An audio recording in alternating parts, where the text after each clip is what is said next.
یہاں صورت کوثر کا اختتام ہے، آگے سورۃ کافرون شروع ہو رہی ہے، قل یا ایھا الکافرون لا اعبد ما تعبدون، یہ مکی ہے، اس میں 6 آیات ہیں۔ یہ صورت اس وقت نازل ہوئی جب مشرکین نے آپ صلی اللہ علیہ وسلم کو دعوت دی کہ آپ آئیں، کچھ لو اور کچھ دو کمپرومائز کر لیں، اور کچھ لو اور کچھ دو کی پالیسی پر ہم آپس میں مصالحت کر لیتے ہیں، ایک سال آپ ہمارے خداؤں کی عبادت کر لیا کریں اور ایک سال ہم آپ کے معبودوں کی عبادت کر لیا کریں گے۔ اس صورت نے ایمان و کفر اور اللہ کے موحد بندوں اور مشرکین کے درمیان حد فاصل قائم کر دی، اور یہ بتا دیا کہ توحید اور شرک دو متصادم چیزیں اور نظام ہیں، دونوں میں مصالحت کی کوئی صورت نہیں۔ یوں کفار کی امیدوں کا خاتمہ کر دیا اور ہمیشہ کے لیے واضح کر دیا کہ ایمان میں کفر کی ملاوٹ نہیں ہو سکتی۔ آگے سورۃ نصر شروع ہو رہی ہے، اذا جاء نصر اللہ والفتح، مدنی ہے، 3 آیات ہیں۔ یہ سورۃ فتح مکے کی طرف اشارہ کرتی ہے، اور یہ سورۃ 10 ہجری میں نازل ہوئی ہے۔ اس کے نزول کے بعد آپ صلی اللہ علیہ وسلم نے فرمایا مجھے میری موت کی اطلاع دی گئی ہے۔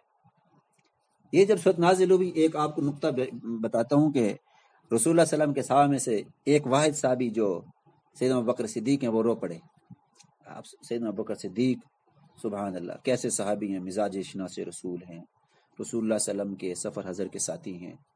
اور پھر جو ہے سیدنا ابوبکر صدیق رضی اللہ تعالیٰ عنہ کا پورا گھرانہ، آپ کی بیٹیاں، آپ کی بیوی، آپ کے بچے، آپ کے غلام رسول اللہ صلی اللہ علیہ وسلم کے خادم ہیں۔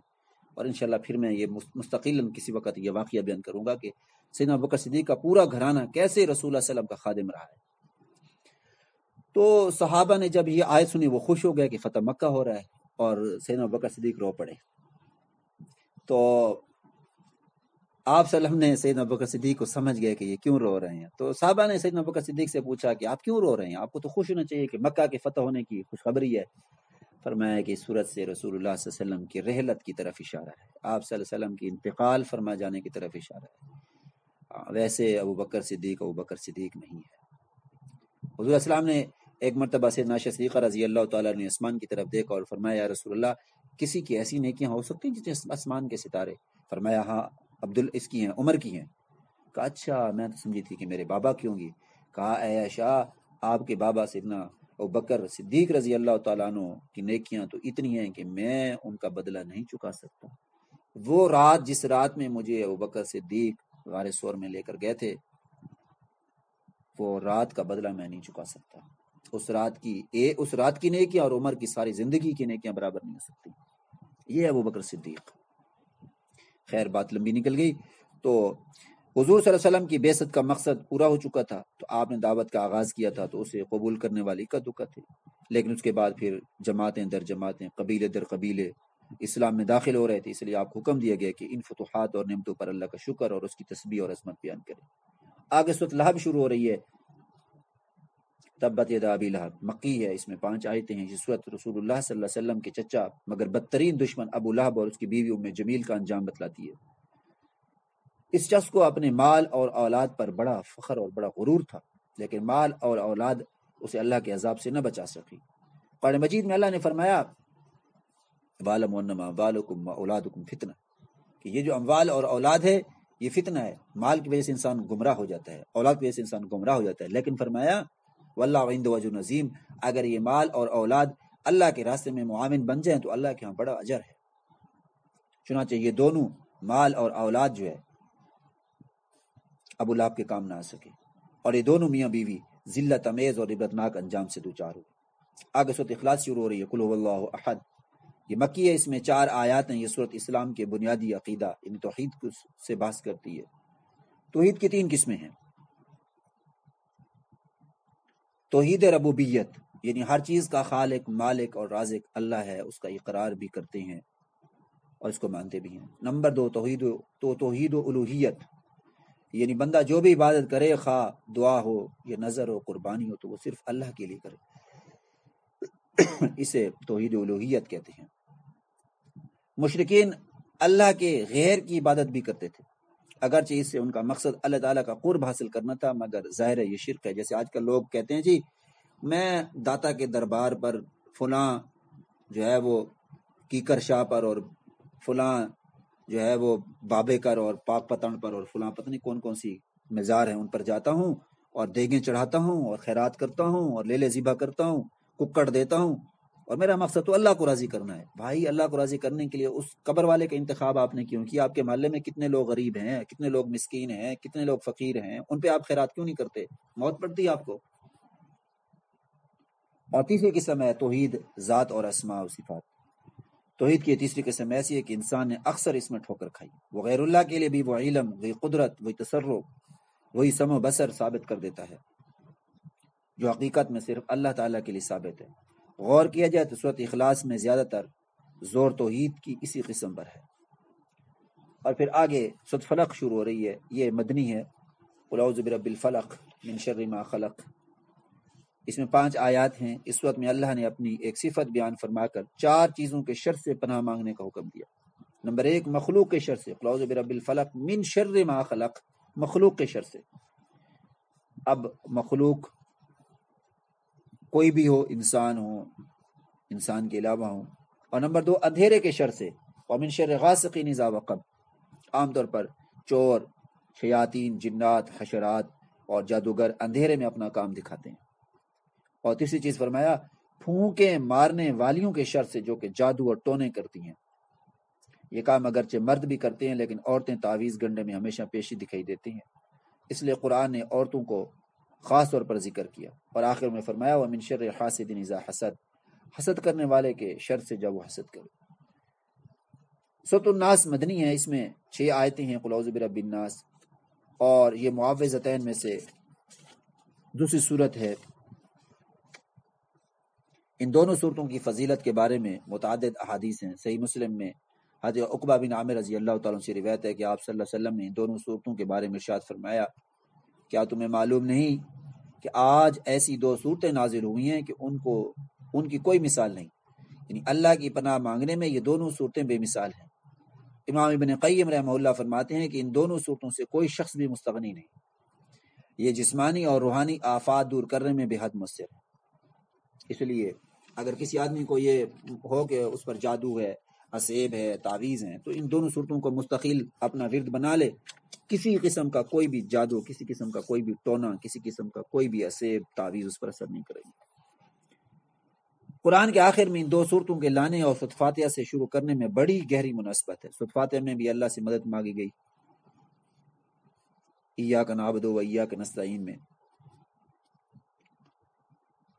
اور ان دونوں صورتوں میں بھی یہی مضمون ہے۔ گویا کہ اس طرف اشارہ کیا گیا ہے کہ بندے کو ابتدا سے انتہا تک اللہ کی طرف متوجہ رہنا چاہیے، اس سے مدد مانگے رہنا چاہیے۔ سورۃ الناس میں اللہ کی 3 صفات مذکور ہیں، قل اعوذ برب الناس، مالک الناس، الہ الناس، ربوبیت، مالکیت، الہیت۔ برب الناس جو لوگوں کا رب ہے، مالک الناس مالکیت لوگوں کا مالک ہے، الہ الناس لوگوں کا معبود ہے، لوگوں کا الہ ہے۔ یہ 3 صفات ذکر کر کے ایک چیز کے شر سے پناہ مانگنے کا حکم دیا گیا، وسوسہ ڈالنے والے کا شر۔ اس سے ثابت ہوتا ہے کہ وسوسہ کتنی خطرناک اور مہلک بیماری ہے۔ وسوسہ شیطان بھی ڈالتا ہے، انسان بھی۔ آج کا سارا مغربی میڈیا مسلمانوں کے دلوں میں ایمان کے حوالے سے وسوسہ اندازی میں مصروف ہے، اور پھر وسوسے کی بیماری بہت عام ہو چکی ہے۔ اس لیے کثرت کے ساتھ ان 2 صورتوں کو ورود زبان بنانے کی ضرورت ہے، مستقل پڑھنے کی ضرورت ہے، صبح سے لے کر شام تک، شام سے لے کر صبح تک مستقل اس کو پڑھا کریں، خاص طور پہ جو منزل ہے اس کو بھی پڑھا کریں۔ یہاں یہ نقطہ بھی سمجھ لیا جائے کہ سورۃ خلق میں ایک صفت ذکر فرما کر 4 آیات سے پناہ مانگنے کا حکم دیا گیا، اور یہاں 4 صفات ذکر فرما کر ایک آفت کے شر سے پناہ مانگنے کا حکم دیا گیا۔ اس لیے کہ پہلی صورت میں نفس اور بدن کو سلامتی مطلوب ہے، جبکہ دوسری صورت میں دین کے ضرر سے بچنا اور اس کے سلامتی مطلوب ہے۔ دین کا چھوٹے سے چھوٹا نقصان دنیا کے بڑے سے بڑے نقصان سے زیادہ خطرناک ہے۔ آج اگر کوئی نماز نہیں پڑھتا، اور اگر والد سے کہہ دیا جائے آپ کا بچہ نماز نہیں پڑھتا، تو وہ کہہ دیتا ہے کہ ہاں بڑا فرما بدار ہے، بڑا تابعدار ہے، بس ذرا سی نماز ہی نہیں پڑھتا، ہاں بس ٹھیک ہے، بیچارہ بڑا کام کرتا ہے گھر کا، بڑا خادم ہے، زیادہ سے زیادہ اتنا ہی ہے، بیچارہ روزہ نہیں رکھ سکتا، یہ بیچاری روزی نہیں رکھ سکتی، یہ بیچاری جو ہے روزہ نہیں رکھ سکتی، یہ نماز نہیں پڑھ سکتی، بس سارا دن جو ہے موبائل استعمال کرتی رہتی ہے، کیا کریں، گھر میں ہیں۔ اور مفتی اسماعیل صاحب دامت برکاتہم العالیہ، اللہ تعالیٰ انہیں جزائے خیر عطا فرمائے، اللہ نے ایسی شان عطا فرمائی ہے کہ چھوٹی چھوٹی مثالوں سے بڑی بڑی چیزیں سمجھا دیا کرتے ہیں۔ میں پڑھ رہا تھا ان کی کتابوں میں، وہ فرماتے ہیں کہ اس کی مثال ایسی ہے جیسے ایک آدمی جو ہے وہ بیمار ہو اور ڈاکٹر کو بلایا جائے، اور ڈاکٹر آ کر اس کو چیک اپ کرے اس کا مکمل، اور اس کی آواز نہیں نکلتی، اس کی آنکھیں نہیں کھلتی، بس وہ ڈاکٹر یہ کہتا ہے اس کے گھر والوں کے پریشان ہونے کی ضرورت نہیں ہے، ہاں پریشان ہونے کی ضرورت نہیں ہے، یہ ٹھیک ہے، بس اس میں ذرا سی سانس نہیں ہے، اس میں ذرا سی سانس نہیں ہے۔ تو کیا گھر والے خوش ہو کر کہیں گے کہ ہاں ہاں ٹھیک کہہ رہا ہے ڈاکٹر؟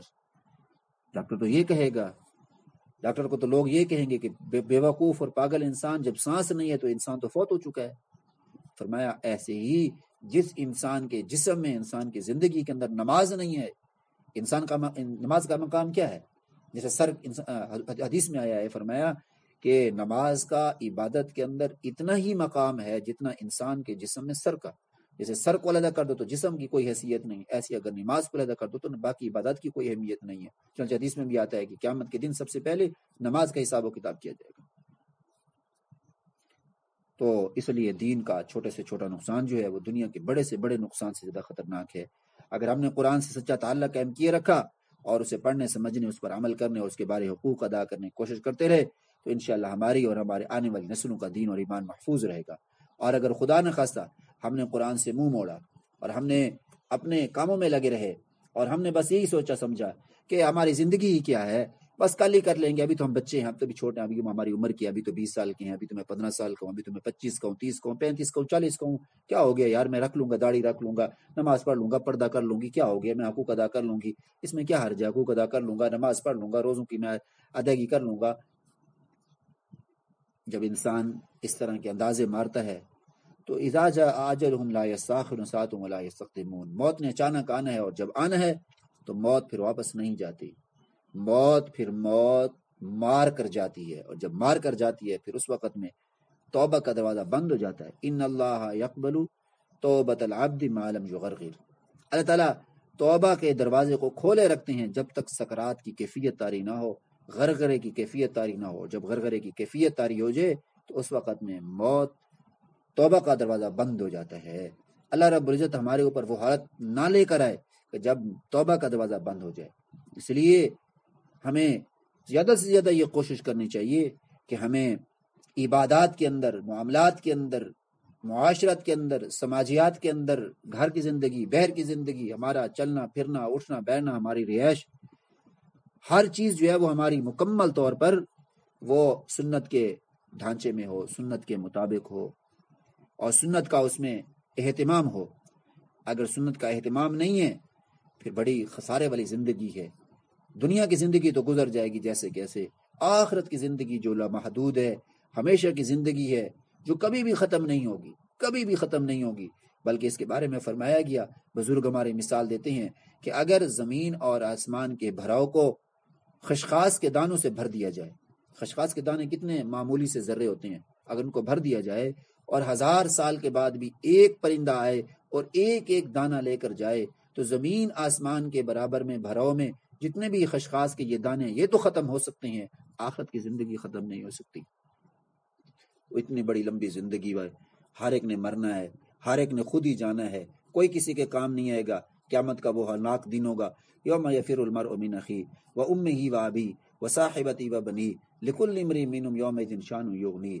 ماں باپ اولاد کے کام نہیں ہوں گے، اولاد ماں باپ کے کام نہیں آئے گا، بیٹا بیوی کے، بیٹا ماں کے، اور باپ بیوی کے کام نہیں آئے گا، کوئی کسی کے کام نہیں آئے گا۔ یہ جو قریبی رشتے، سکے رشتے ہیں، یہ بھی ختم ہو جائیں گے۔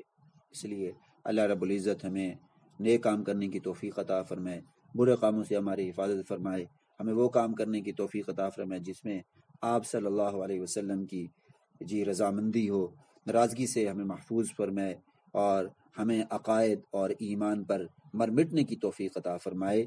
وآخر دعوانا ان الحمد